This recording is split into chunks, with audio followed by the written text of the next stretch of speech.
Hey guys, it's time to Nefes and chill, and this video we're going to be talking about some significant changes that will be occurring for pretty much a lot of people next patch in the Update 31, otherwise known as the Waking Flame DLC.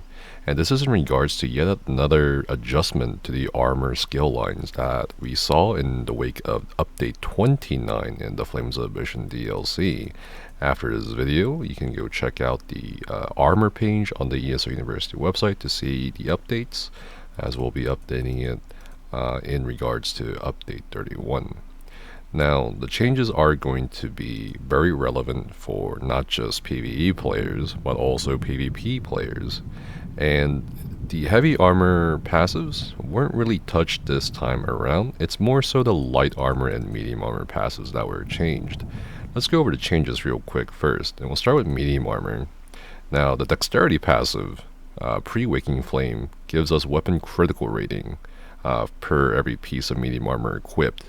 Next patch for Update 31, it's going to give us critical damage and healing done rating by 2% for every piece of medium armor equipped.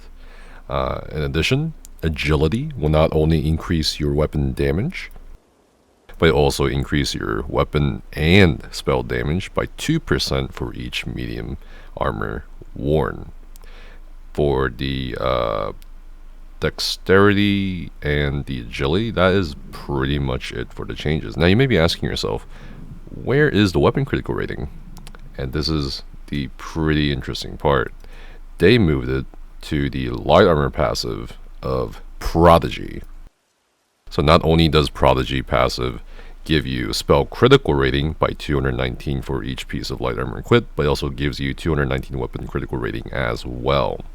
In addition, the concentration passive is going to give you not just spell penetration, but also physical penetration by almost 1,000 for each piece of light armor worn.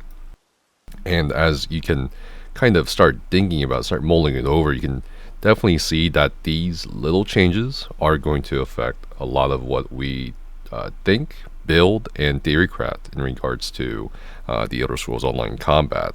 For example, I think a lot of people thought the dexterity passive change was a nerf to stabbing DPS. After some testing, it's not a nerf. In some cases, actually, it's actually a buff. And what's interesting, actually, is right now, most stabbing DPS specs in PvE are wearing 7 medium, or traditionally have been for many years.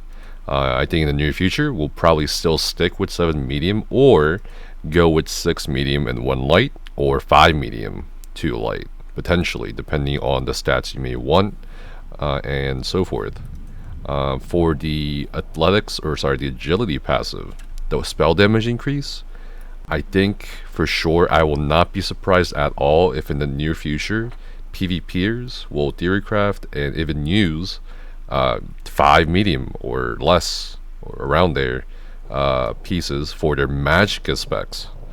And this makes sense because not only are you getting spell damage, but you're also going to be getting crit damage in addition to potentially unlocking the use of Shuffle or Elude for PvP. You also get medium armor bonuses. The more medium armor you wear, the more of these bonuses you get. For example, cost reduction of sprint, sneak, block, and of course the damage reduction from AoE abilities, in addition to 2% more movement speed while immune to crowd control.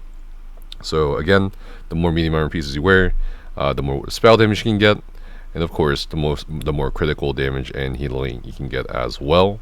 And conversely, again, as I said earlier, we'll probably see potentially certain stam DPS specs in PvE probably have 1 light or 2 light at most, and that's pretty much it. And in addition to the change here for dexterity, now that you're not getting weapon critical rating from medium armor anymore, you're probably gonna look to, just as Magicka DPS have in the past, sort of like how they went Sororia with Mother of Sorrow, the Mother of Sorrow or Medusa providing their crit rating. You probably see a lot more stam DPS specs in the near future.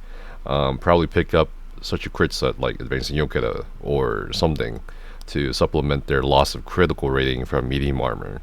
However, in turn, you'll probably see an inclination towards the Thief Mundus for stam DPS, because they also do get more crit damage, and it has to also supplement their critical rating as well.